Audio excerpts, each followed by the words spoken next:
All right. Hello, everyone. This is Dr. Mike McKenzie, associate professor, I should say, associate professor of philosophy and religion. He's also an adjunct instructor in multiple disciplinary studies and adult online learning, and also an adjunct instructor of adult online learning. So if you'd like to introduce yourself, just besides all the accreditations at the end of your name, go right ahead. Well, I've been at Keuka College since 1999, which is probably pretty close to the year you were born, I'm imagining. Yeah. And so I've been here a while. I love the students at the college. I seem to get along with them really well, because what you're seeing right now is exactly the way I teach. I teach in pretty informally. And so, yeah, I like this. I think Nick's doing a good thing, so I look forward to this. All right. So I had reached out to you with some questions, and one of the starting points that I had for you, if you had to choose between either one or the other, which one would you consider yourself more optimistic or more critical? And we say critical as in not so much pessimistic, although you can say as pessimistic or pragmatic, however you define yourself. I'd answer that question the same way. I'd probably ask it a different way. When it snows, are you happy or are you pissed off? And if you say you're happy, that means you're still like me. Hey, it's a snow day. You're a kid. You know, when I was a kid and it snowed, you got the day off from school, and everything, the world was great. The world was optimistic. And then somewhere around the time you graduate from college, snow becomes a pain in the neck. And you start realizing, man, you know, I don't want to shovel this. I don't want to start up the snowplow. That's the same question asked a different way. So I don't, if you want to force me to answer that dichotomy, I probably would back off. Yeah. I would call myself a realist. And so, for example, you know, you're in nursing, right? I was nursing. Yeah, I was nursing for a couple of years. And then I switched full time to psychology. I had a psych minor, and then from the opportunities of Dr. Koberstein, I kind of became addicted to psychology. Okay. So I was in nursing, though. Well, it doesn't make any difference. Nursing, I was just going to ask you the same question a different way. I mean, we're all going to die. Mm-hmm. So if you focus on that, and nurses see a lot of that, they tend to be very realistic. They tend to look at life in sort of a balanced view. And I think it depends on which branch of psychology you look at, how optimistic one is. I tend to look at each situation differently as a unique opportunity. And so the older you get, the more times you tend to have seen these opportunities before, these situations before. Yeah. And so you start realizing, oh, I know what's going to happen now. Now, you don't know it, but you have a pretty good guess it's going to happen. And so I'm no longer the 14-year-old that thought, oh, I can do anything. Life is so great. I'm going to be president. Well, that's not going to happen. And you start realizing, you start checking this list, and you start erasing the things that as a kid you loved, and you realize that that's never going to happen. But it doesn't mean you can't have a great life. It just means you start becoming more realistic. You start being more situational. Somewhat narrowing yourself, kind of. Well, look, I mean, you changed, closing in on something. You changed from nursing to psych for reasons that for you made perfect sense. Yeah. And so that's somebody I guess could say, oh, so you're narrowing in a bad way, but no, you're narrowing in a good way, because you're starting to focus your gifts with the opportunities. Yeah. So I mean, I assume I've never had you in class. I'd recognize you. Yeah. So you know, I would look at narrowing in a good way. Too often I think we're used to putting that in, oh, that's such narrow-minded stuff. No, it's realizing that John's gifts and John's passions fit psychology better than they do nursing. That's some of that stuff that I've been interested in was positive psychology, and more so about Dr. Seligman's work and his 3 ideal lives that some people have. So like some people have, there's like, you check the box on these 3 lives, then you've considered yourself like good enough in Dr. Seligman's work. So like there's the pleasure life, which is like the emotions.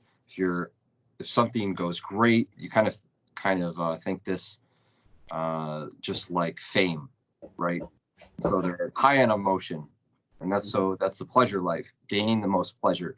And then there's the good life, you call it. And he uses a story of like a friend named Len who's seen socially as like a cold fish, but his meaning in life is far fulfilled. So that leads into the meaningful life, which is like the golden rule, treat yourself as you were treated by someone else.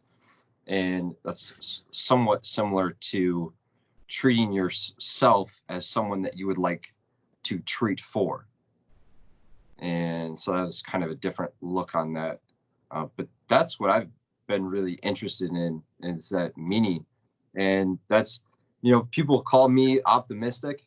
They call me extremely optimistic sometimes.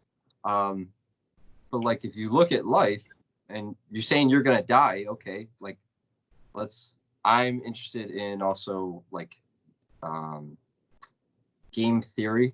And so if you think of it like a game, right? Think of life like a game. You might as well play the best life that you can. Because what more do you have? Well, that's a good question. Do you play multiple games? In other words, like most people that play games realize that if you screw up on one, you just restart. Right. Do you think that's going to happen with this life? Not that I know. Not that I know. Well, that's one of the reasons I enjoy teaching religion. We can ask those sorts of questions, reincarnation versus other options, things like that. Well, let me ask you a question, if you don't mind. Yeah. Given your three options in your ideal psychology, positive psychology, how would you categorize yourself, or do you think most people are like, life is mostly good with occasional bouts of crap, or is life mostly crap with occasional bouts of good? I would definitely take well, it's interesting. If you gave me those two options, I would take the first option.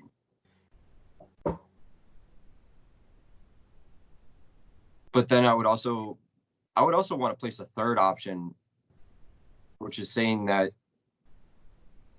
the bad is a constant.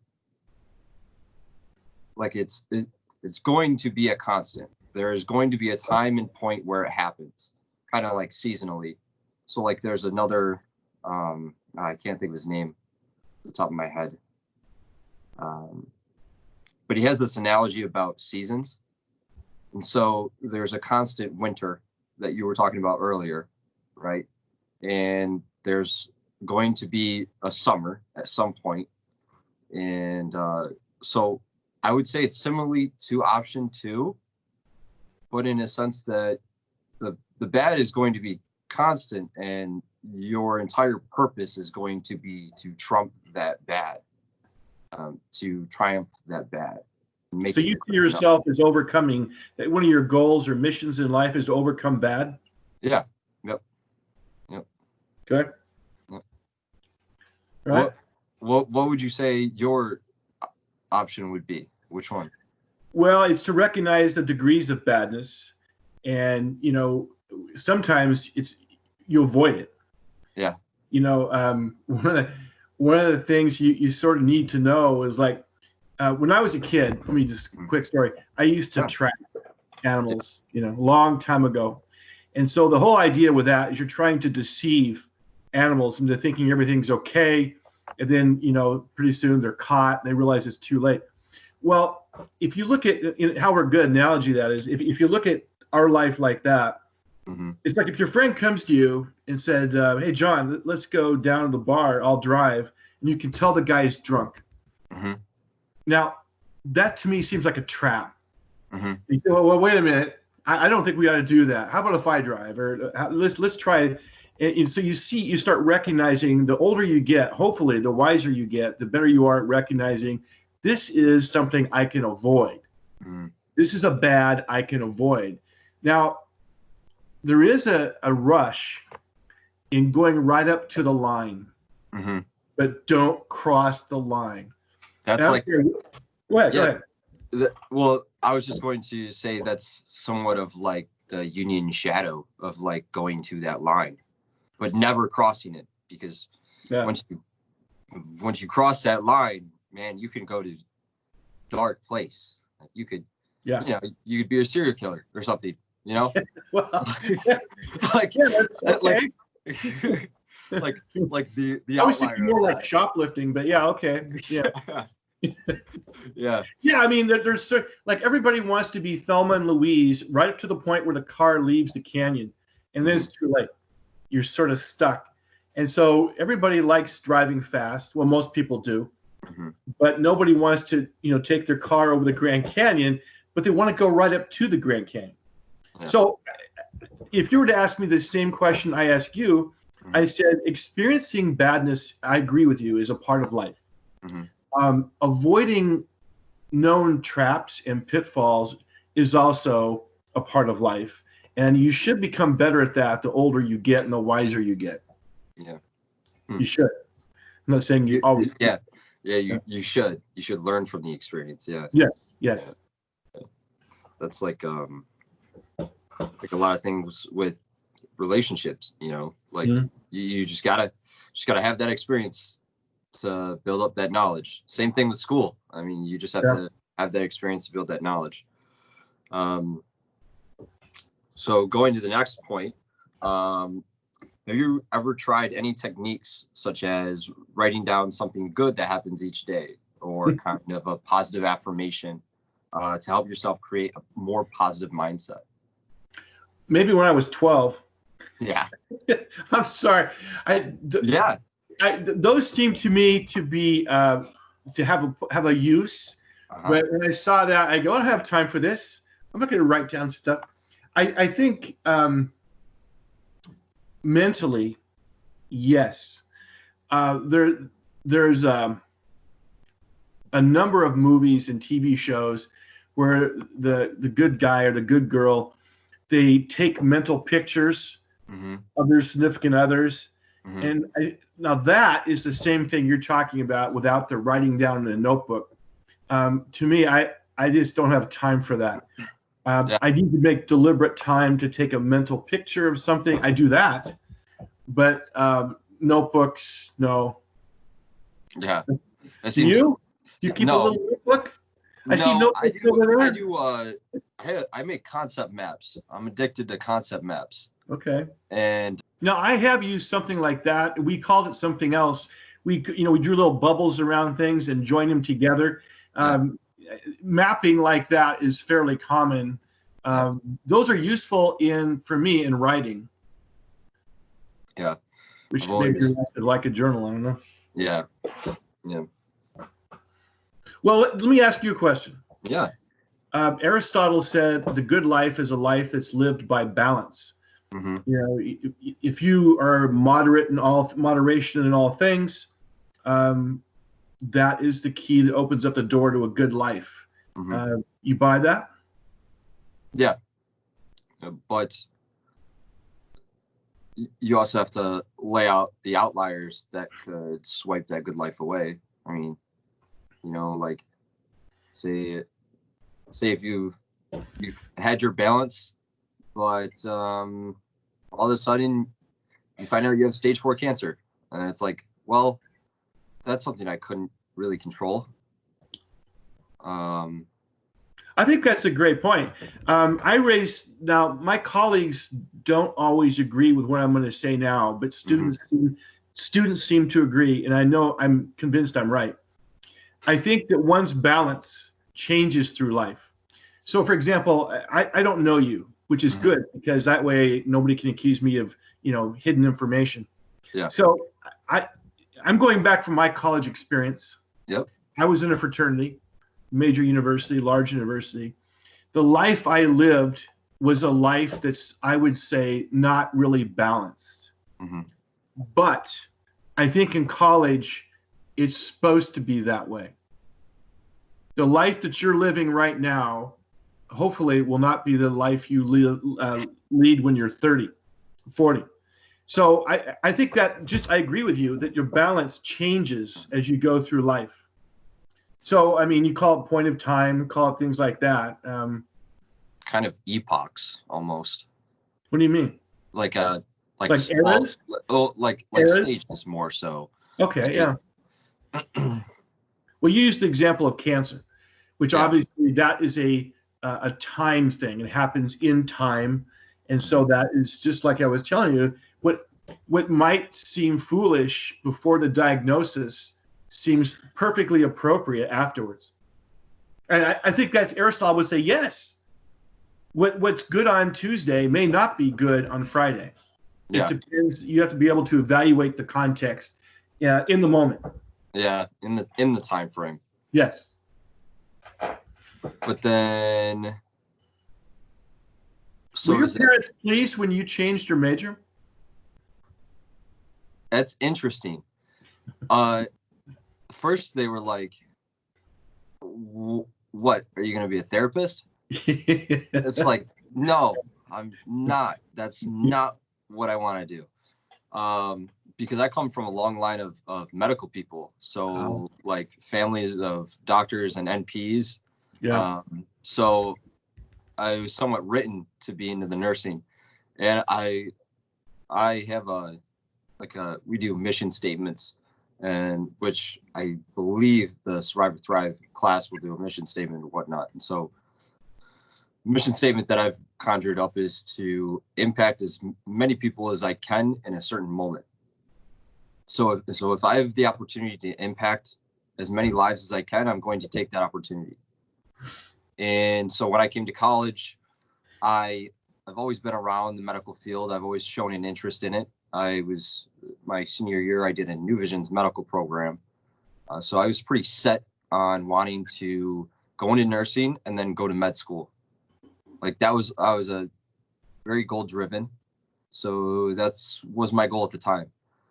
And then I had met Dr. Koberstein in Intro to Human Development, had an interest in psychology. I've always had an interest in psychology. You know, like you dabble with like hearing a growth mindset and whatnot, right? But you never really know or understand it. And then you start that. And so my family knew all about what I've done with Koberstein. So it wasn't that hard of a transition, I would say, but they were definitely nervous and definitely looked for the end goal immediately. Yeah. Which is interesting as a parent would. Yeah. And I talked to a lot of my advisees and a lot of my students. Parents get nervous when obvious, like nursing is a great major. Mm-hmm. I mean, because of the security. You could write your ticket. Yeah. And parents understand that, and I understand why parents like that. I think that's appropriate. But for you, I would argue that changing might be the most practical thing you could ever do. Yeah. So I guess I'm again sort of agreeing with your premise that practicality is individual defined most of the time, not all the time.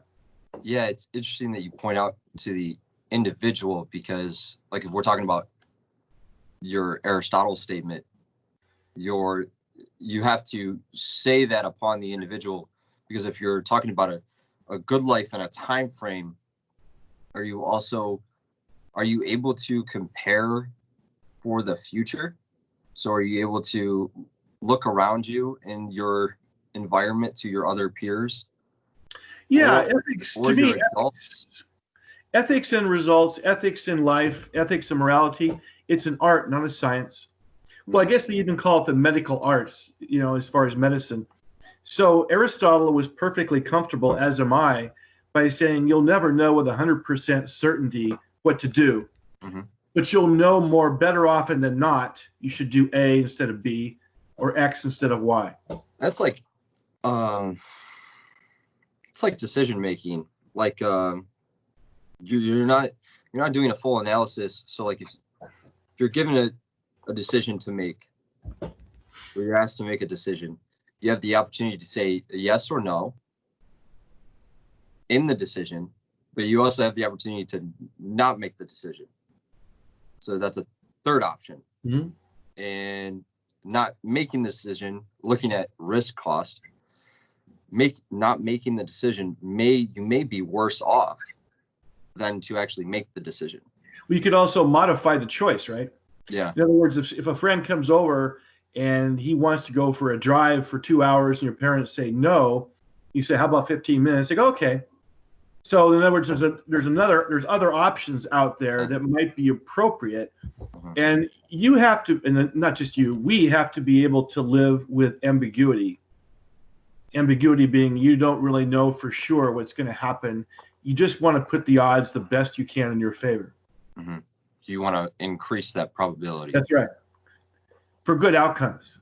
Yeah, hopefully. Yeah. Right. So, yeah, and, I mean, look, how many times do students change majors? How many times do students post students? How many times do we change our living, our employment? Yeah. And so every time we change, usually we're changing for what we consider are good reasons. Mm-hmm. You don't just wake up on a Tuesday and say, I'm going to change. I don't feel like I did yesterday. There's some reason that drives you on to want to change. And so we agree that there's some rationality, even if we can't identify it all the way. But we don't have to. We just take whatever we can, the facts that, as far as we know, and you make sort of a judgment call. And hopefully you should be right more often than not. Yeah. Interesting. So how would you react when a negative event occurs in your life? And you don't have to give out an actual negative event or whatnot, but all the way from your first thought all the way into kind of like somewhat like a deep cognitive sense of like fight or flight. Well, I guess it depends on the severity of the negative event. You're going to hear me using a word a lot. I already have, appropriate. Yeah. There are certain times when fight or flight is called for. There are certain times when it's not. I would probably argue we are a nation of laws. Mm-hmm. And so we have channels of change that we're supposed to use. And, and so there's ways to change things that maybe weren't existing for the human race, say 100,000 years ago. Mm-hmm. I don't know. Are you a movie buff? Do you watch a movie? Oh yeah. Do you remember 2001: A Space Odyssey? Yeah. Yep. Stanley Kubrick. You know that the monkeys and the guy or the monkey, he figures out that a bone can be made into a tool, and the very first thing he does is kill another monkey. And so the idea is, and then the monolith arises, it's indicating that human evolution is changing. So you got choices, and all of a sudden, if you choose good, that implies you can also choose bad. Mm-hmm. So the same rock or bone that can be used to make say an arrowhead to kill a mastodon can be made to kill somebody like you. Yeah. So appropriate means judging correctly the best option to take in a given situation. And you'd have to know the relevant points in that situation before you would know it. Like, for example, when I was going to USC, which is a far better school than the University of Connecticut, you might want to tell Nick that. I'm not even sure, is Connecticut still accredited? I don't know. Anyway, but he'll get a laugh out of this. Yeah. I took the bus from where I lived for the last 3 years of my doctoral program into campus, and so I'd waited a bus stop to take the bus out, and there's two colors I never wore in my sweatshirts. I never wore blue. I never wore red, because the Crips and the Bloods were around there. Yeah. So now. So in other words, if most of the time, like you're wearing, looks like a Cuca sweatshirt with a hoodie with yellow and green, most of the times we don't think of colors as being significant, but in certain situations, it's entirely appropriate to think of colors of clothing as being very important. Mm-hmm. So you got to look at every situation to see what's the relevant factors I should know, and those factors are going to change from situation to situation. So, interesting. Dang, this is going good. So do you find your colleagues or family members affecting the way of your thinking? Well, one of my family members is about 10 feet from me, so I got to be careful the way I answer that. Yeah, right. Well, colleagues, let's talk about the colleagues. Start with that. Do they affect my decision making or the way I think? Yep. It depends on what we're talking about. I think it's also a question. I think it's also a question, like even deeper question of, because like here's a philosophical thing: are your thoughts your thoughts, or are they someone else's you read out of the textbook? Yeah, I hear that, but I've heard that before. Yeah. A lot of students. Yeah, is there such a thing as an original thought? I had a friend. I still have a friend, and we went to a couple different grad schools together, and he was convinced that, he was utterly convinced that he invented this phrase: "I would if I could, but I can't, so I won't." And I said, "There's no way you did that. You didn't invent that. I heard that in Washington State when I was a kid." So we argue about this. And he said, no, I invent. Finally, he came to he moved a little bit. So, okay, all I know is I never heard it before. That's him. And so in my circle of friends, I invented it. Yeah. So that brings us to, I don't know how much you know about memes and about where the things can arise spontaneously in different parts of society. Okay. Or if values, where do thoughts and values come from? Can they just spring up? If you look back, take the most important 3 decisions you've ever made in your life. And I don't know what they are. Like I said, if I knew you, I might. One might be a change of major. One might be a relationship. One might be, I don't know, a school or college, whatever. How'd you make those? Did you make them like a computer would make them? How do you evaluate data? Where do the ideas, the judgments that you have come from? Are you more of a nature person or a nurture person? Here's the difference between Plato and Aristotle. Plato thought we came into this world knowing things. Yeah. And so when you started growing up from, say, age 3 on, your parents and teachers, now I'm changing to be a modern thing, they clicked on the files that were already there. Aristotle says there's no way. Aristotle was the first one to say we're born a blank slate. Yeah. So in other words, and I always tell this, I don't know if you've ever talked to students who've had me before, but I say, okay, what if we raised a baby in Hageman Hall in the basement? Could we raise him evil? And so he would think evil is good and good is evil? Or is there something in him that would rebel against that? It's like, what if I was raised to know the color green is your red? Yeah. Like, is that the way you think morality is? That's also like, because you could also base that on like majority, because you could say that a pair of glasses is a rocket, and I could say that, and I could really think that a pair of glasses is actually, I call it a rocket, only if I have a majority of people backing me in the society. So like you could also try to make this lateral move here. Like you could also make the move to like Adolf Hitler and the Nazis. So like in his notion, it was right to do the things that he did, right? And then the majority of people following him knowingly well knew that it was wrong, but the majority followed under him and continued to seek out that action. And so they may think it wasn't right, but soon enough they felt it was just, that it was worth doing. Well, let me ask you this. Are you a wealthy man?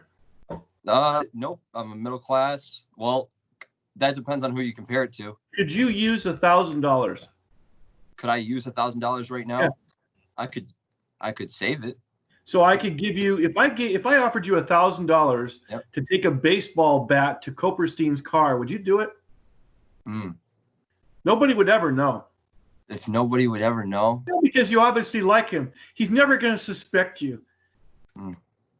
You'll just have to look really innocent when he, the next day he comes into school. He's all pissed. You go, God, that's really bad, Dr. Copperstein. I don't know what happened. That's all you have to do.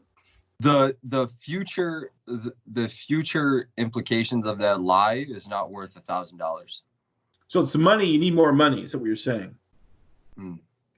So $20,000, you do it. If you could get to a certain point of where the future potential of the opportunities met the value of the dollar. So you want to do one of those kind of things. Yeah, right. Well, see, what we're getting at is your question, which basically I just flipped it. Yeah. It says, are ethical standards innate? In other words, when somebody discovers that I should not kick the dog, are they discovering an ethical truth that's just there, or are they inventing it for themselves? A social construct that, like you said, a bunch of people just agreed on. It could be like Rocket and whatever you were saying. Yeah, pair of glasses, yeah. Pair of glasses, yeah. It's also if you've ever watched the movie Inception. Yeah, I've heard. I have not watched it. I've been told I should. Oh, what? I know. I know. I'll watch it. That movie changed my life. Really? Okay. Yeah, I mean, the basis of it is planting an idea in someone's mind. Can you plant an idea in someone's mind? And the whole thing about it is there's this son who does not want to continue his father's company. And so he doesn't want to follow the footsteps of his father. And so Leonardo gets paid to do this one last job so that he can go back to his family. And it's to plant this idea in this man's mind, an original idea, which has only been done once. And the only other time that he had done it was with his wife. So he planted the idea of his wife that reality is not reality and not reality is reality. So vice versa. And so that was interesting to kind of, that's the same question that you're asking. Yeah. From what the son knew, it was his own original idea and he followed through with it. But in the bigger scope, it was planted by Leonardo. So, well, let me ask you this, John, and this really happened. This is not hypothetical. I know people accuse me of inventing stories. This is real. Yeah. It happened in Hageman 401, just down right 5 feet from my office. And we were talking about John Locke, who's an empiricist philosopher. And he followed Aristotle, believing that we were born with a blank slate, to tabula rasa, and that you could pretty much tell people what to believe. And if they had good reasons to suspect that those beliefs were correct, they would continue. So in one class, one of my students was missing. And I don't know if you've been in Hageman 401, but there's chalkboards on two sides of that room. Yeah. And they're green. 401's the small middle room, right? No, it's 401 is the larger one right at the end of the hall. My office is. Yeah, I got you. Okay. Yep. So anyway, there's these green chalkboards going down half the walls. Yep. And so we were talking about, could we convince somebody to ignore what was right in front of them and believe something else? And I said, I think we could if you help me out. And the rest of the students says, okay, what do you want us to do? And I said, I'm going to make up a name now. I won't give her a real name. Okay, so Julie is not here today.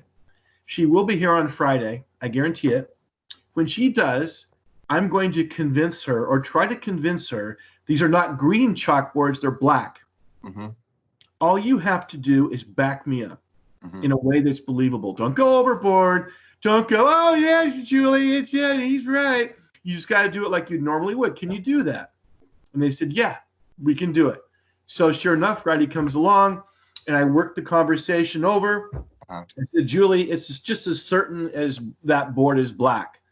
And she had this strange look on her face. I said, you agree, right? She goes, well, it's not black. I said, yeah, these are blackboards. That's black.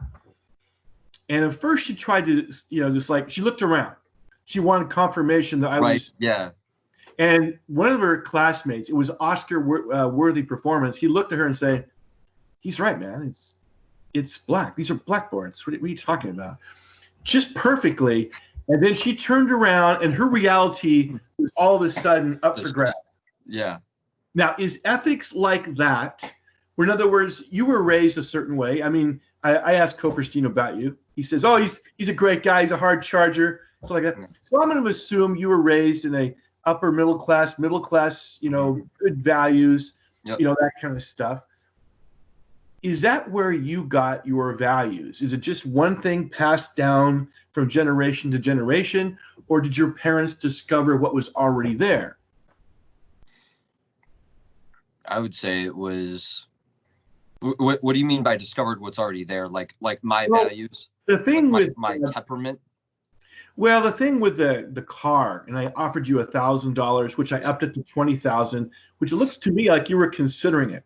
To me, it looks like, Well, like, how hard? How hard do I have to hit it? Do I just make it a little tap? Oh, you gotta look like Barry Bonds was there, man. you gotta lay some serious dents in there so Copperstein could tell that his little car has been seriously hurt.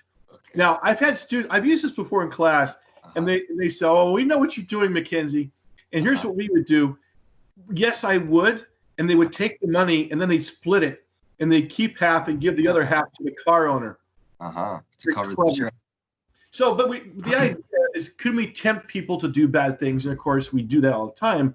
Yeah. But you were asking a more sophisticated question. Can we convince people, anybody, that Y is X?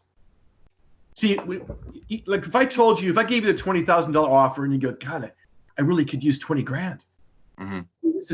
I'm going to quit recording because this is now, I'm going to say yes.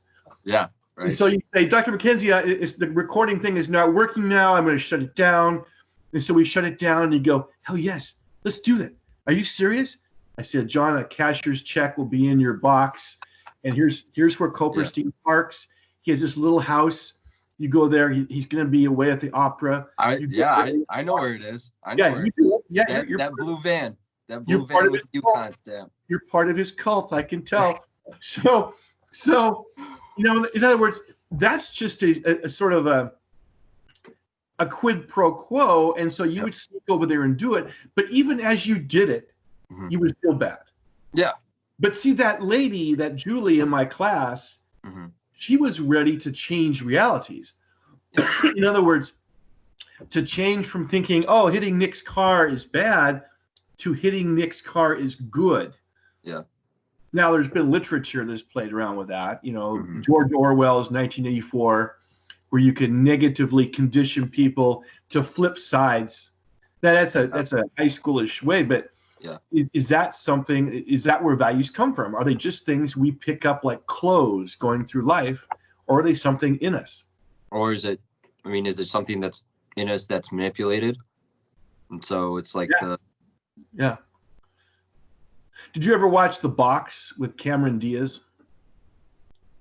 Isn't that the one where the guy comes into the house, has the red button? Yeah. Yeah. You get $1 million if you press that button, and somebody you don't know will die. Yeah. Now there's a trick. There's a what do you call a punchline? There's and a couple of my students figured that out, what's going on, because they realized that the next person he makes that offer to, and they press the button, she's going to die. Yeah. So, but the idea, I always ask this question, it's about human nature. Yeah. Do you think there is such a thing as human nature? Is it good or is it bad? Or both? Good. I think it's selfish. I think it's selfish in the sense to keep the organism alive. Because once you bring up nature, I kind of think of the more survival. How can I meet my sex, thirst, and hunger? How can I satisfy those? Do you believe in true altruistic behavior? humans can sacrifice themselves for the good of something other than themselves without any thought for their own?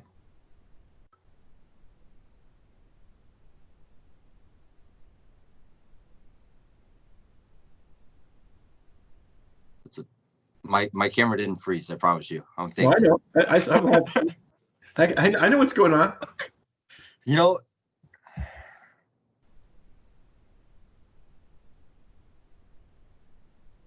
it's a really good question because, by society standards, you want to say yes, right? And then the more realistic me is thinking, by society standards, they can say yes, but selfishly, at the point of like if they're giving their life to save another, Mm-hmm. At that point of death, there may be some regret because they wish they were alive. Ah, hell. Well, I don't know if I should be doing this. You could flip it. You could say, look, wait a minute, McKenzie, what if the person's religious, right? And he throws himself on a hand grenade to save a fellow Marine, but then the fellow Marine realizes that, well, Jim, he always wanted to go to heaven. And so he was actually doing it to benefit himself. Yeah. That just reminded me of that Marine quote. They say, everyone wants to go to heaven, but no one wants to actually go there. No one actually wants to take their way to that place. I don't know. I would flip and ask you, what would you think? I think there are true altruistic behaviors. I think people have in history demonstrated that. I would agree that they've demonstrated that, but I don't know if it takes a real transcendence to get to that point. Mm-hmm. Okay. I would say it's definitely not entirely the human race. Like, I would definitely say it's not in everybody. I would say it would be in everybody, but whether that behavior occurs is another question. Do you think what keeps us from that is our will?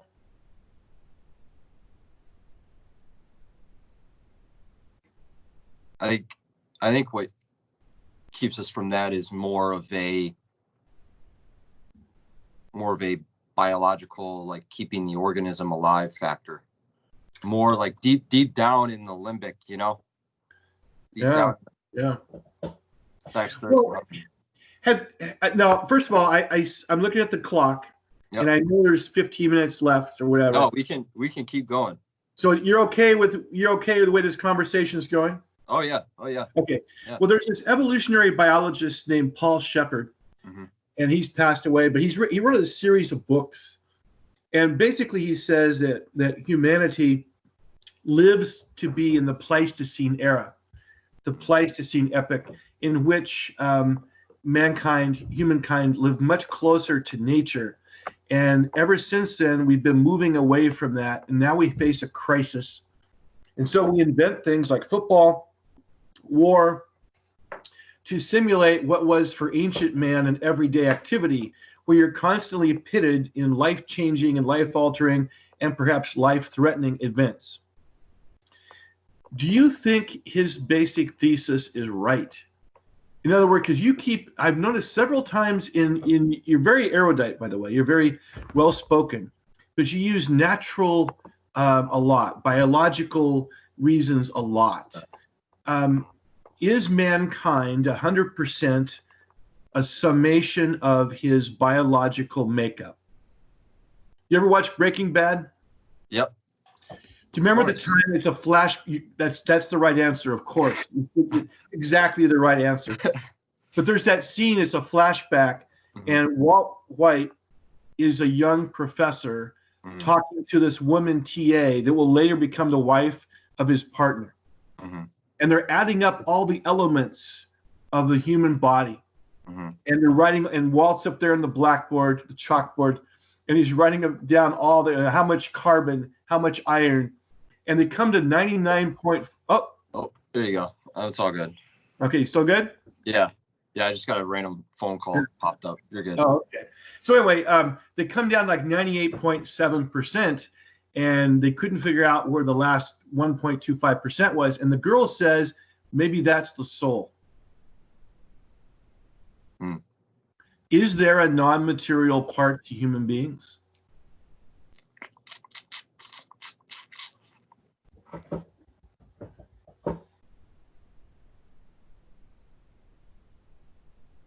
I can say that there's a possibility, because. How much of a possibility? Like the same chance you could win the lottery? That kind of possibility? No, I wouldn't say at that rate. I would say it's a more closer rate. It's interesting that you say that, because I've done concept maps of like this mind and body connection. So like I would write, I have several papers somewhere where at the left side I would write mind, and then at the right side I would write body, and then I would try and write words that would bring it closer to the center, and try and write what that word would be. And ironically, the name of this class is Survive or Thrive. And I did this like, I think in the spring. And so this was even conjured up about this class. And so the middle word that I have was thrive. So you kind of would talk about a conscience and having a conscience. And so like, that's what Socrates talks about is listening to his conscience. He said that he was the only man in Greece to listen to his conscience. How'd that turn out for him? Yeah, right. It did turn out well. No, I agree with you. Okay, I'm with you. So you would say there was maybe a point where a human, and who knows, maybe it was Socrates, who you could also make the point that he was just crazy, and he called it his conscience, and then we decided to believe it, because who knows, you can make that argument. But you can say that there was maybe a point in the human species of where they could logically make a decision that was an out of a body experience. And you could say that that's continued. And so maybe that is why we artificially want to do war. And maybe you would like to be a general and not be the person shooting the gun anymore, because you're making the logical decision that we're leading this war, yada, yada. Or same thing with football, to play football, but have this competitiveness of winning over another human, of dominating another human. Power, you're kind of thinking of a hierarchy. And so, like, I mean, we can also talk about it. But Shepard thinks that's part of our DNA. Let me ask you another question. How many times have you seen the movie Gladiator? My quick fact, my parents were divorced when I was young. And when I was a kid, about every weekend from like the age of 5 to 10, we would at least watch Gladiator every other weekend. So like, yeah, that's a great movie. So it's good that you pointed that out. But go ahead. Yeah, and in that movie, as you know, obviously, Maximus is constantly haunted by that vision of the wheat field. Yep. Where he's going down this lane, and his wife and son have been killed, and he's going to rejoin them and all that.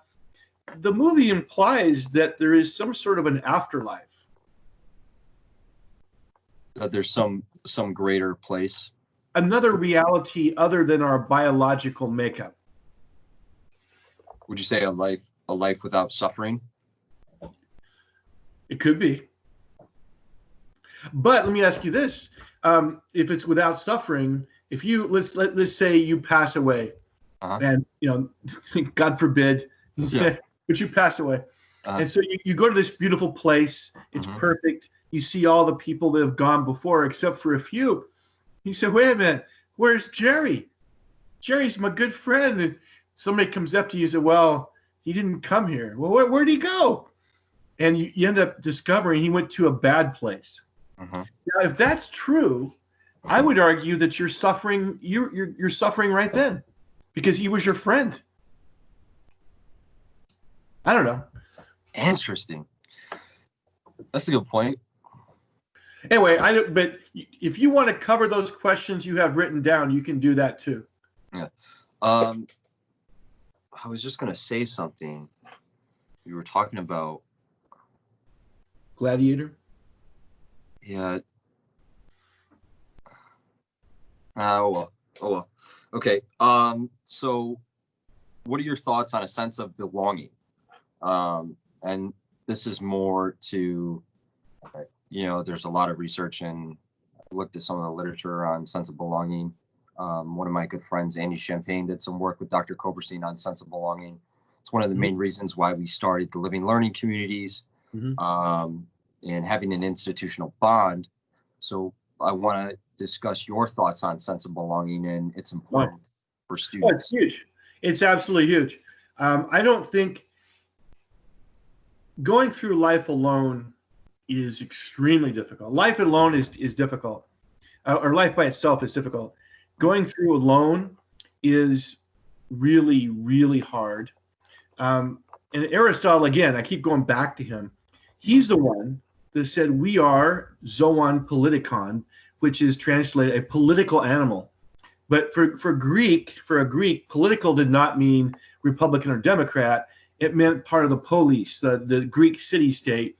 We only thrive, in your words, we only thrive in the company of others like us, like-minded citizens that are pressing on towards common goals. Mm-hmm. So I totally agree that we need a sense of belonging, like whether it's a team in sports or whether it's a learning community. I think there's no tribes. I think we need those. Absolutely. Would you, because you could talk about Erickson's alienation, group identity versus alienation. Part of that and you talked about the state, having the state, and then would you also say that there's a need for the opponent of the state, the what of the state? Of the opponent of the state, kind of I don't know how I could use a word of like, not outcast. I guess opponent would be the best word. Like a scapegoat?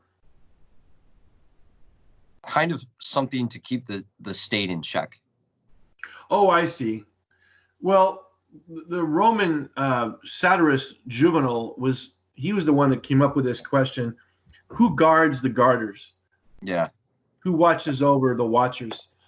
And of course, in America, we have a checks and balances where you got the legislative, judicial, and executive. Yeah. And the idea is they're all sort of, that I would argue strongly that form of government presupposes a view of human nature. Mm-hmm. It's unwise. We don't want a king. It's unwise to give too much power to one branch. And so they got this checks and balances. And so you got Schumer and you got Trump, and they're going to be counterbalancing each other, right? If we get away from that view of human nature and say, oh, we don't need to worry about that, nobody needs to watch over us, I think that's dangerous. Yeah. Because everybody, was it Lord Acton that says power corrupts, absolute power corrupts absolutely? Yeah. Or it's like, you look at the Soviet Union of the rebellion. So, that's been laid out in history, but. Well, and you've read Lord of the Flies too, right? No, unless I was supposed to in English class and never did. It could be, what happened was this British boarding school. They were traveling on a ship, and the ship runs aground in a shipwreck, and all these elite young boys are castaways on this island, and with not very time at all, they turn into a totalitarian tribal society where it's just absolute no checks and balances, where evil runs rampant because there's no counterbalance there. So I think Fielding is the name of the author. I have to look it up. Lord of the Flies. Golding. Sorry, William Golding. Yeah. And so that's a type of human nature that says you give somebody too much power, they are gonna do bad things with it. We've been talking about a lot of about good and bad, and so you make the lateral move to, right? I believe it's Taoism and the yin, yin and yang. Do you believe there's a necessity for a good and bad? I mean, I do, because I believe in free choice. Mm-hmm. I think free will, as philosophically defined, is probably a myth. Mm-hmm. I don't think free will exists, but I think free choice exists. And so if you're going to have free choice, you have to have the ability to get in that car with your friend, even though he's clearly drunk. Yeah. Well, I don't know. I saw John get in that car, and off they went down 54A. And you go, oh, no, this is not going to turn out well. Was somebody forcing him into the car? Well, no. Well, then you made a choice. Yeah. And by the way, you use the word, which I agree with, by the way, thrive a lot. Survive versus thrive. Mm-hmm. That goes all the way back to Aristotle. Aristotle says in order to thrive, you need a bunch of different things. Community, like you said, belonging. You need a life dominated by rationality and wisdom, where emotion plays a role. And then he said one more thing that everybody forgets. You need to be lucky. You need some luck. Yeah. Because you could do all the right things. I mean, like, you went to high school, right? A normal, like, public school? Yep. Did you ever see people getting grades ahead of you that they shouldn't have been ahead of you? Yeah. Did it piss you off? Yeah, because it's like, why did they get that? Yeah. That stuff happens all the time. That's one of the main reasons why I've always, like, I grew up in high school and I always hated English class. That was the most, and I'm actually going to talk to Dr. Darling soon. But yeah, it was one of the most, because I always thought that it was opinionated. I always thought that, okay, like, you didn't like the way that I said something. So, like, there may have been a chance that you've been judgmental and down my grade compared to someone else's, or, but there is a sense of luck of a draw in that. And I think that's a sense of in a lot of things. I mean, there's some things that you can't knowingly control or understand. Yeah, and what's interesting, the same Greek word for luck or fortune is the same word used in the Bible for blessed. So in the New Testament, when Jesus says, blessed are the poor, Mm-hmm. the word is makarios, and that's the same word used by Aristotle. It means lucky, Mm-hmm. Fortunate. And so whether you believe in God or not doesn't make any difference. You need a few breaks. Yeah. Like, you need a few things to break your way in order for your gifts to shine. Because maybe you could have gone to a different school. You never would have met Nick. Yeah. Yeah, because ironically, Cuca was the last choice on the list. And it's I don't know why we would accept somebody like you, but apparently we did. Yeah. But you were talking about you just need one break to go your way, and then good things will come along if you take advantage of it. Yeah. If you take advantage of it, and then there's the Price's Law. It is like there will always be a top, and so this is kind of talking about hierarchies. Is that if you lay out a society, or let's say you go into a classroom and you look at everyone and let's all judge from 1 to 25, whoever's in the class, from best student to worst student. Mm-hmm. And you could rank out who the alpha was and who was the downright beta. Well, again, if you're in a class in which the professor comes in and says, I'm tired. I'd rather watch football. It's fall. I don't need time for this. And frankly, I don't think you do either. So I'll make you a deal. Mm-hmm. There's 30 people in class. I'll give 27 of you B's, but I got to flunk 3 of you. So I'm going to go to my office. You come in 10 minutes and tell me the 3 people. Would you do? Mm-hmm. Is that good offer? So 3 people take Fs, 27 people get Bs, and they never have to show up for 15 weeks. Now you're throwing an ethical dilemma at me. Isn't that like life? I mean, Is it? I would say it is. I mean, there are people, and who knows? It may be me who gets that F. Who knows? It's the luck of the draw almost. But you get to rank out that hierarchy. I'm a believer in hierarchy, not like, we're not talking about like a patriarchy or whatever, but there are good uses of hierarchy. Of course. Like hierarchy of competence, almost. Mm-hmm. I mean, like in that sense, you're basically deciding who's the best student, who's the most competent. Happens every grading period. Yeah, right. I mean, there's people who don't meet that mark. I mean, so that's interesting. I've taught like 7,000 students at CUCA. Yeah, so assuming that 300 of them never made it. Yeah. That's a shame. Yeah, right. That's cold hard fact. It's cold hard fact. Too bad. Give me a latte. But I mean, you could look at the world then, and like you would say, well, I'm an upper middle class individual, and so you could rank my wealth at, like, if you compare it to the entire U.S., because you're saying upper middle class, so that's the U.S. that you're comparing that to.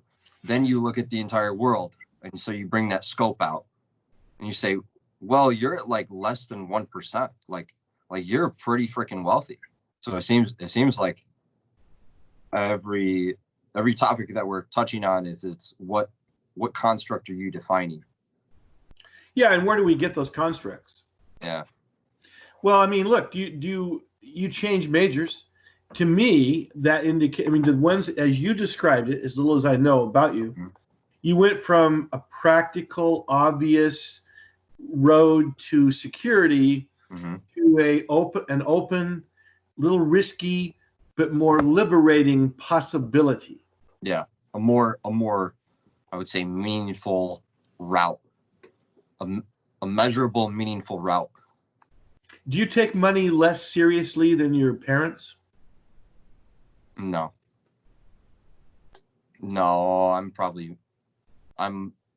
I would say I get my financial intelligence from my father's side. I would say. Okay. And my mother will probably watch this recording and shame me. That's okay. All right. Yeah. Why do you ask? Well, obviously, as you go through life, there's 2 things at war in us. As a religion scholar, I can tell you the older you get, the less likely you are to change your religion. Mm-hmm. If you sort of feel, well, I've made it this far, I'm going to ride this horse till the end. You know, whether it's being an atheist or whether it's being a Presbyterian, I'm just going to keep going. I've made it this far. Yep. But the other side of the ledger is, like I said, we started this conversation by saying everybody's going to die. Mm-hmm. Does everybody really know what's going to happen? Like, know with a certainty? You guys say, well, no, I don't.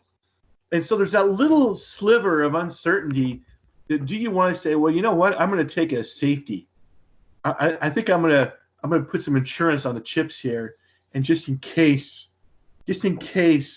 I think I might explore religion, things like that. Because how do we know what's going to happen when we die? Yeah. I feel like that's a lot of the time why religion can be useful, to kind of put that comfort in mind. Yeah. To give us a construct. Because when you go outside the construct, then you're in the unknown. And then it's like... Well, like you've been to funerals, right? Yep.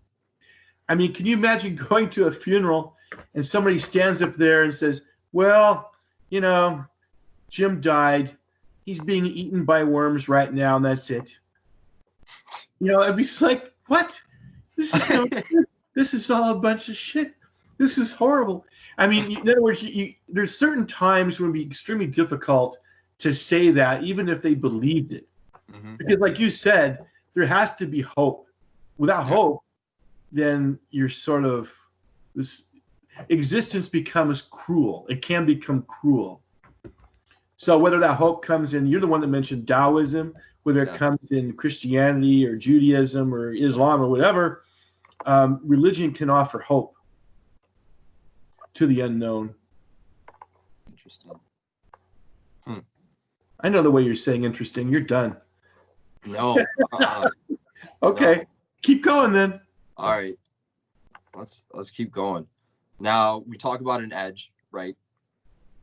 And this isn't one of the questions that I gave you, but we use this phrase as finding your edge to mean your specialty within your specialty.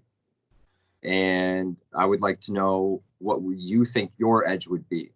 That could be anything, whether it's like a personality trait or something that you've done religiously or whatnot.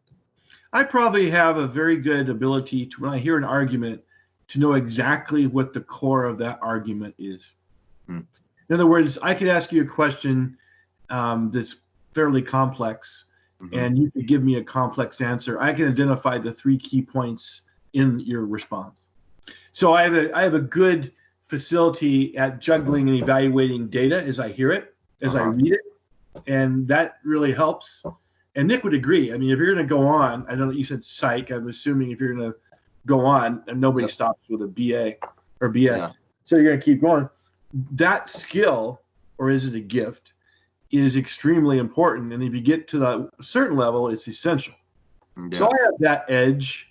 In other words, I'm a very good argument / information evaluator. Interesting. I appreciate what Nick's doing. I normally, when I'm off, I don't do this. Yeah. I'm finishing up a book that I'm writing, and I have to get the final manuscript back to the publisher and that kind of stuff. And so I first saw your email. First of all, I go, "Who's this guy?" Because that's the first thing I do. I said, I don't recognize that name. And then I said, I'm gonna let this sit a while in my brain. And then I said, well, okay. I said in a meeting, I was like, well, Dr. McKenzie hasn't gotten back to me yet. And it was interesting because while I was golfing and you replied, I was like, because as soon as I got done golfing, I was going to send a follow-up. I was like, oh, that's awesome. Well, it's funny. I'm sort of an email junkie. So for people who know me, when they send me an email, if they haven't heard back in an hour, something's really wrong, or I really don't want to reply. So I think I let yours sit for 2 or 3 days, didn't I? Yeah. So anyway, I enjoyed it. I enjoyed the conversation, and I believe in what Nick's trying to do. So, and you represented him well, I think. I hope so. You can only try. All right, John. All right. Well, take care. Good talking to you. I'll see you around. Yeah, see you around. And if you have any more questions, let me know. Yeah, of course. All right. Yeah. Well, take care. See you later, man. Bye. Bye-bye.